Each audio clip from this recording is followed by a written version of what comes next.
I think the attitude of the American people, and this is the point I was making, is largely a product of the fact that they don't understand our Constitution. Mm-hmm. That its genius is precisely this power, contradicting power, which makes it difficult to enact legislation. It is so much easier to enact legislation in France or in England.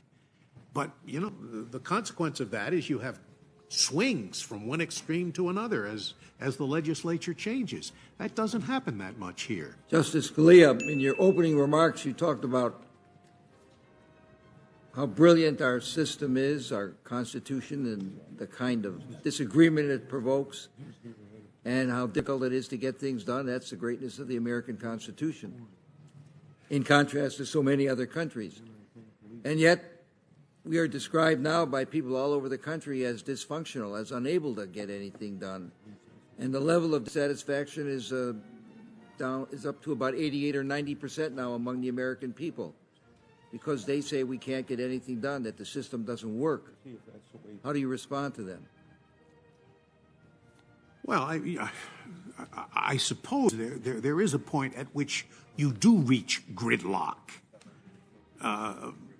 However, I think the attitude of the American people, and this is the point I was making, is largely a product of the fact that they don't understand our Constitution. Mm-hmm. That its genius is precisely this power, contradicting power, which makes it difficult to enact legislation. It is so much easier to enact legislation in France or in England.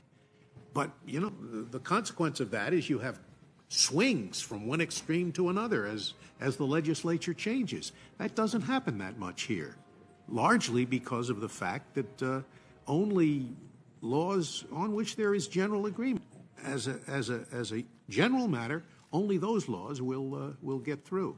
So, you know, I think this is one of the reasons why we have to educate the American people, as we have not been doing for decades, about what our Constitution produces and what it is designed to produce. No, we've discovered it's the same problem Sandra O'Connor is always talking about. I mean, we're limited in what we can do, and probably you are, but she's out there nonstop trying to get civics restored to the high school curriculum. He says I mean, what do most people think about it, taking a case, which we were just discussing? I bet if you did a survey, those who know anything about it would say, oh, they sit up in that big building and they just decide this would be an interesting subject. Let's decide it.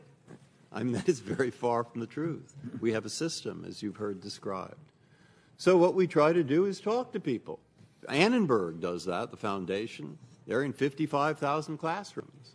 And Sandra and I, and sometimes Nino, have discovered that it's very useful to get a film taken of a case or something of something in the past and have us comment and try and get it in the high schools. Vartan Gregorian's trying to do that with Carnegie. You have a very different institution, but you do try to communicate with the public quite a lot. And all I can say is it's probably harder for you than it is for us.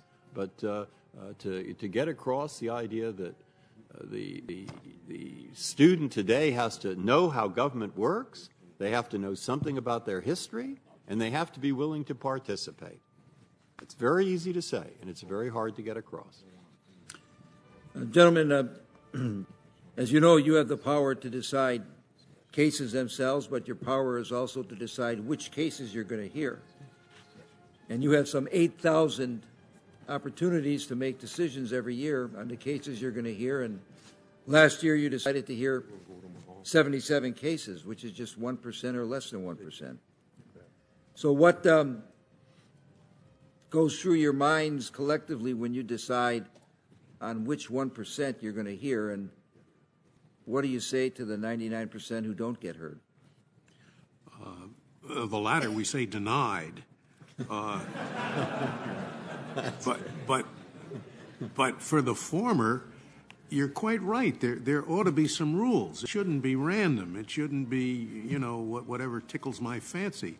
And that's why we have a general rule that unless there's a circuit conflict, you're wasting your time and your client's money to file a petition for certiorari. It is overwhelmingly likely that we will not grant it. So it is not the case, I assure you, that that we prowl about looking for an issue that we want to get up to the court. I don't know any of my colleagues that behave that way. I think they all have standards. Is there a circuit conflict? Is it a significant issue on which the lower courts are divided? Okay. And for the others, I'm surprised it's only 8,000. I thought it was up to 9,000 now. And by the way, when I first joined the court, it was only 4,000. That's how much that's increased. So it is now a fairly large part of our job, just deciding what we're going to decide. Every one of us looks at least summaries of all 9,000 of those petitions. There are 150 a week in memo form that come into the office, and the originals are back there on my shelf. Now, I bet if we sat down tomorrow, the two of us, even though it's not part of your job, I'll make an initial cut, and maybe it'll be like 140 and 10, and I bet if we were there together, the cut that you would make would not be much different than the one I would make. It's interesting. Why? Because they sort of speak out. And the only other thing I'll add is in the conference, I know there are groups of lawyers particularly who'd like to see us take more cases, and the other people who'd like to take more cases in a sense is us. When Sandra was on the court, and I think she said this publicly, I mean, we've got to get more cases here. Nobody's making an effort to take fewer. That's not the attitude in the conference. The attitude in the conference is there's a split. Yeah. Let's take it. We have room. We have room to hear more. Nobody's thinking that there isn't the room. Well, let me just respectfully disagree, and perhaps you can respond. When you came on the court in 1987, you heard 277 cases that year. And when you came on the court, Justice Breyer, that year you heard 105 cases. Last year you heard 77 cases.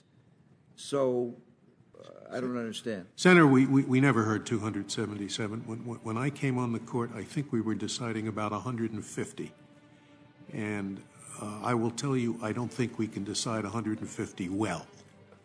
If you go back and look at our opinions in those days, if you ever read an opinion in which the majority opinion and the dissent are like ships passing in the night, they never quite meet each other, you turn to the first page and you will see that it's a June opinion because we were rushing out opinions at the end of the term. I don't think we can do 150 well. I think we could do 100 well. And frankly, I'm probably voting to take some cases that I wouldn't have voted to take 10 or 15 years ago.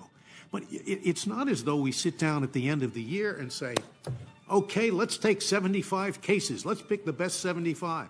That's not what happens. They trickle in week by week, and we vote on the ones that week that seem worth taking. And at the end of the term, they've added up to whatever they've added up to.